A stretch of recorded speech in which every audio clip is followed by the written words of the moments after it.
Huh? What are you doing in my swamp? Hello everybody, this is Ogre and I'm going to be doing my review for the 1995 movie Texas Chainsaw Massacre: The Next Generation.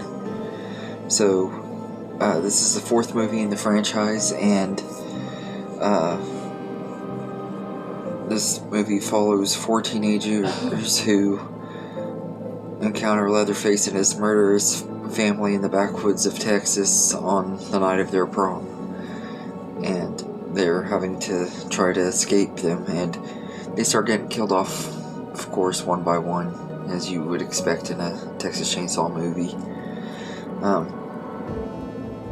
This movie is not very good. It has a reputation for being one of the worst slasher sequels ever made, and I can kind of agree with it because it really is not a very good movie. The story is okay.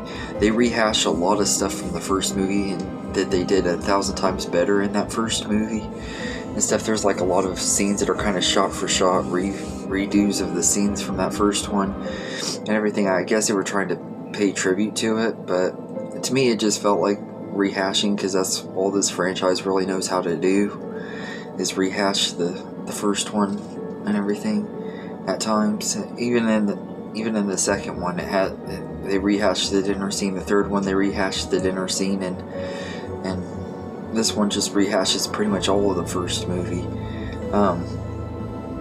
But I don't really care for this movie very much. It's just not a very good story. It doesn't have good continuity with the first three movies, which the third one didn't have good continuity with the first two movies.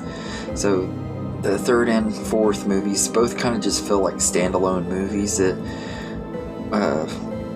have Leatherface in them. Really, that's about it. And Leatherface in this one is just god awful. He gets on my nerves really bad. And here he has this look that I get what they were going for with the look and stuff, because and everything that he looks pretty bad though. Like, it's just the way the makeup is. It looks pretty bad.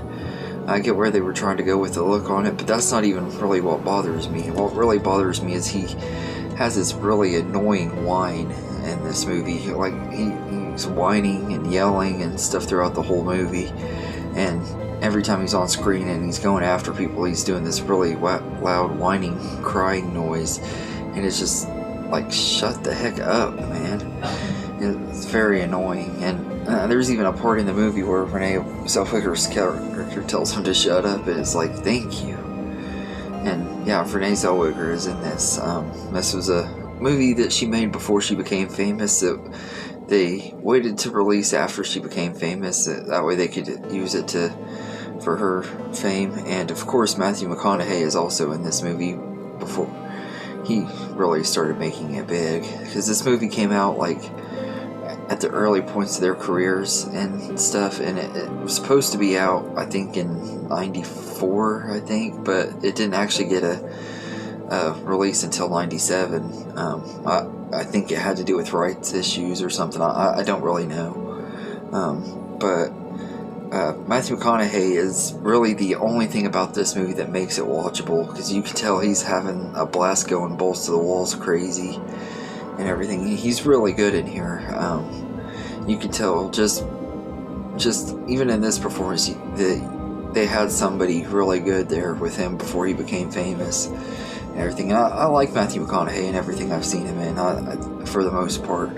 He has made some other bad choices and stuff, but this movie is definitely probably the worst thing I've seen him in, and even that, he's still good in it though. Like I said, he's the only saving grace of this movie, because the kills suck. I don't remember any of the kills in here. None of them were memorable. The story is just not very good. It's very slow paced, and they have this really dumb subplot that has to do with like the Illuminati and the government and stuff being involved with the Sawyer family. It's like, what the heck is this crap? And the big final showdown at the end, there's some reason the girl is like, Renee Zellweger's character is like running, and she gets in this RV with these people and everything, and Leatherface is able to knock the RV over because he has the driver all distracted from paying attention to the road, and it crashes, and she gets out. She's trying to run to this truck or car or whatever it is, and for some reason this plane that was flying by earlier flies back around, swoops down and kills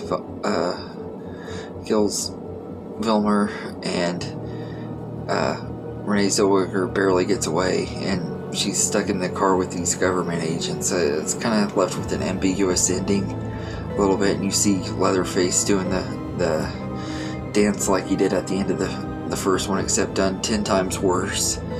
This movie is pretty bad. I don't normally always agree with people on the worst movies and franchises. Sometimes, a lot of times I usually find them to be underrated, but this movie is 100% as bad as everybody says it is. It's just a very terrible movie. I like it less every time I watch it, and I don't really care for 3 very much, but it's more forgettable than it is bad. This movie is just flat out bad. That being said, it is more memorable than Part 3 and everything because of how bad it is, but it's not even one of those so good it's bad movies. It's not good at all. There really isn't much about this that I can really say makes it worth watching. If you're a fan of Renee Zellweger or Matthew McConaughey and you want to see all their stuff, it'd be worth watching for that, I guess. Or if you're a completionist and you want to see all the Texas Chainsaw movies, it's worth watching at least once just to say you've seen them all. But I really wouldn't recommend this movie. I only watch it if I'm binge watching all the Texas Chainsaw movies. That's the only time I ever watch it, and it's always a chore to get through. It's only 86 minutes and it feels like 86 hours. It's bad. But yeah, so I'd say I'd give it a 1 out of 10. The only reason it gets a 1 is because of Matthew McConaughey. And I will say the only other good thing about the movie is it did have some good cinematography. That was probably the only other big thing about the movie that was decent. Really, besides that, nothing else was that great about it. The characters weren't likable, the story wasn't very well written, and it just isn't a very good movie. But anyway, let me know in the comments what you think of Texas Chainsaw Massacre: The Next Generation, and I hope you enjoyed this video, and have a good day, everybody.